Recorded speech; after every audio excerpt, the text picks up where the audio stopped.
Alright, so to get started here, we got to take the armrest off. Don't stab yourself in the thumb with a pick. That's somewhat painful.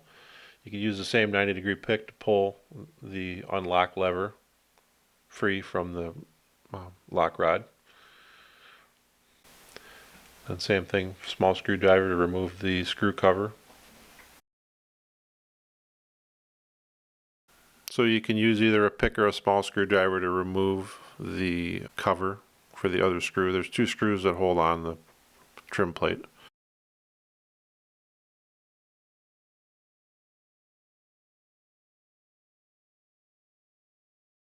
And then to remove the trim plate, pull on the door handle. You see with my big hands in the way, and then just work it around counterclockwise, or clockwise, excuse me, until the lock rod pops out. There's three large screws that hold the armrest in place.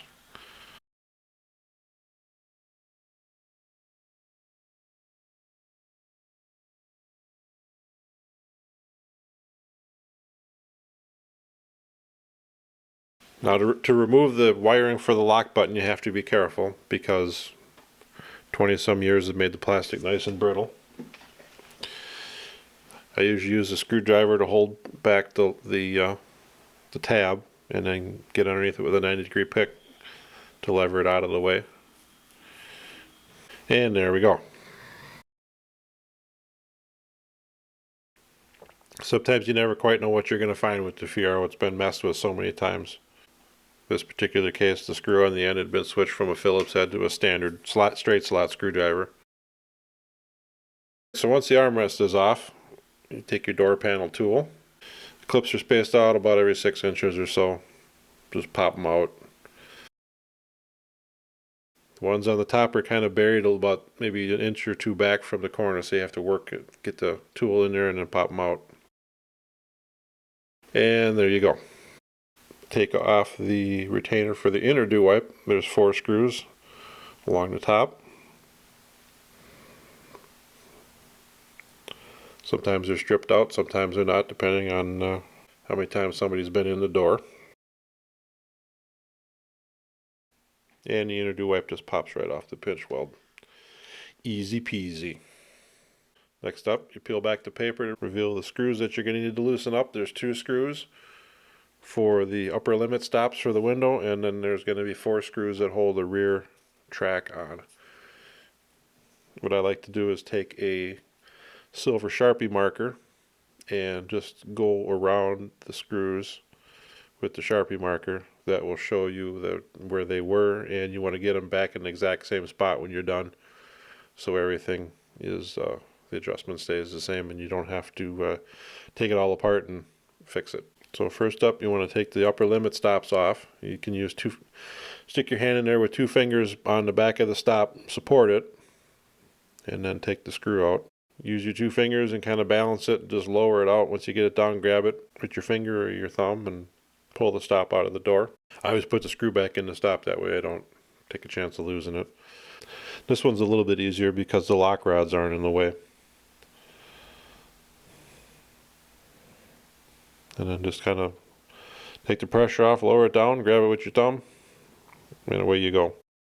There's a molded rubber piece on either end of the door that has to come off in order to get the dew wipe out and get the other screws out. So the stops you want to take off with the window all the way down. The end one has a screw on the top side of the door and on the face of the door. And you can start taking the screws out for the dew wipe. There's one that you can get to on the back side of the door with the window down, and then 2 more on the front side. Next up, you need a 10mm wrench to remove the nuts that hold the mirror in place. There's not a lot of room in there, so it can be a little tricky.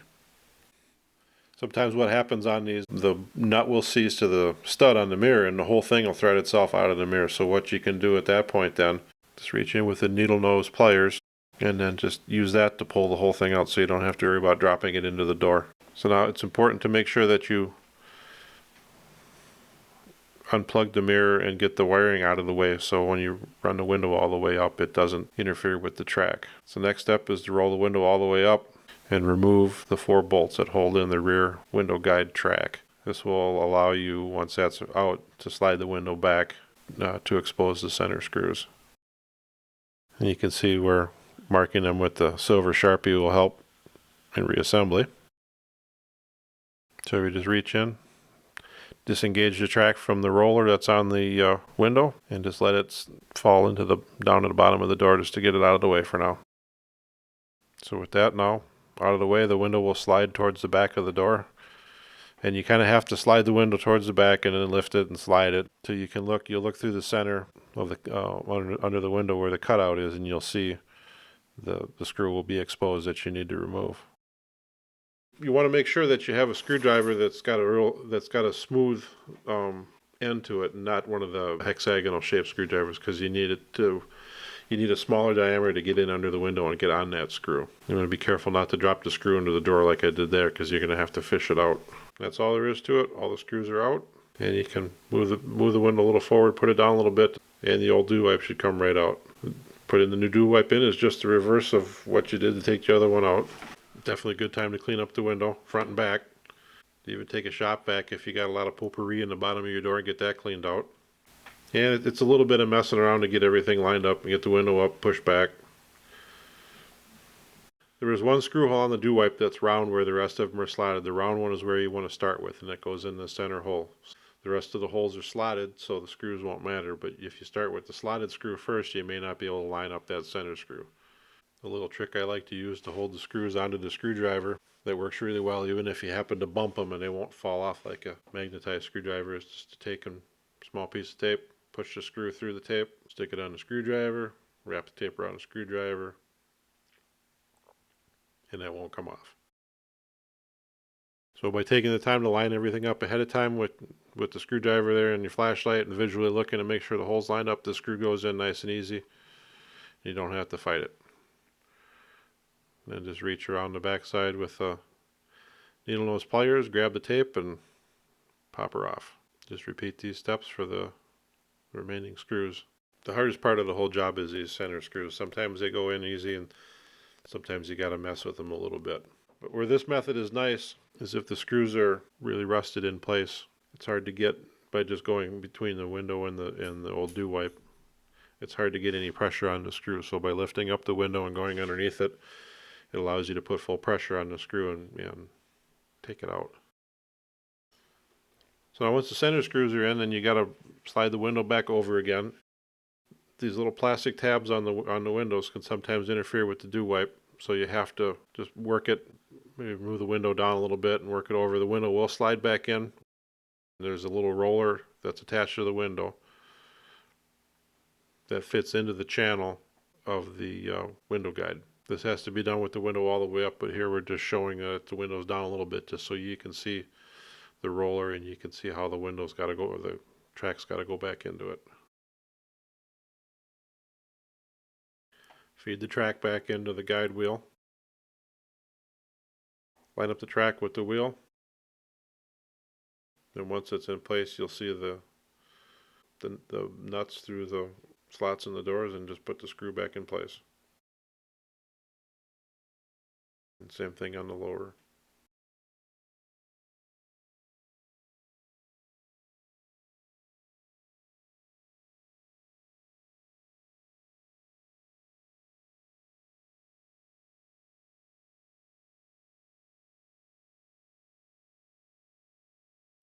And then with the window down, you can install the remaining screws for the Dew Wipe.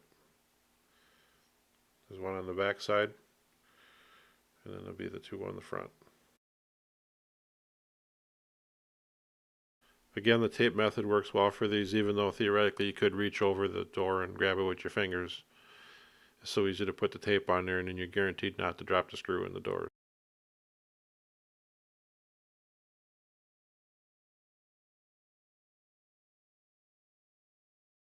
And there you go, all the screws are back in and your outer Dew Wipe is now installed. This particular job, the owner of the car is going to be redoing the mirrors, so I won't put the mirrors back on today. I'll leave that for him to do.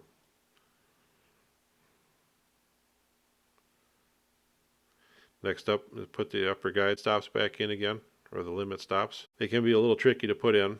Just hold them with your fingers like you did when you took them out. Slide it up into place, and then if you need to, use a screwdriver through the hole to help work it into its final position, and then install the screw.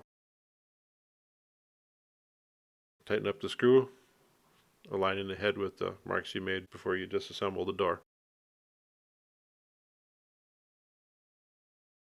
So the front stop goes in just like the last. Reach up, slide it in place, install the screw, line it up with your marks that you made before you started.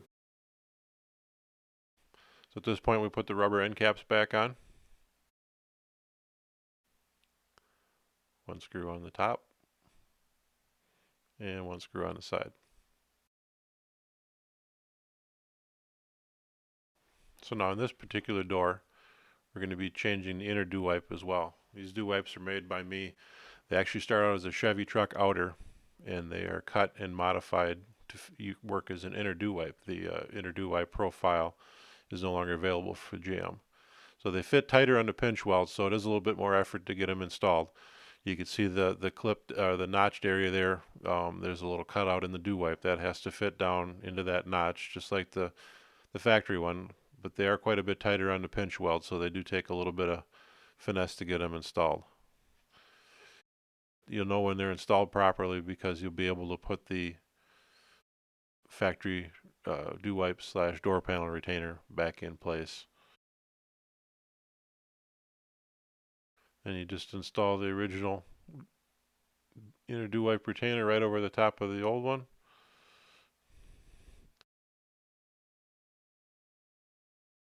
So installation of the door panel is just the reverse of the way you took it off.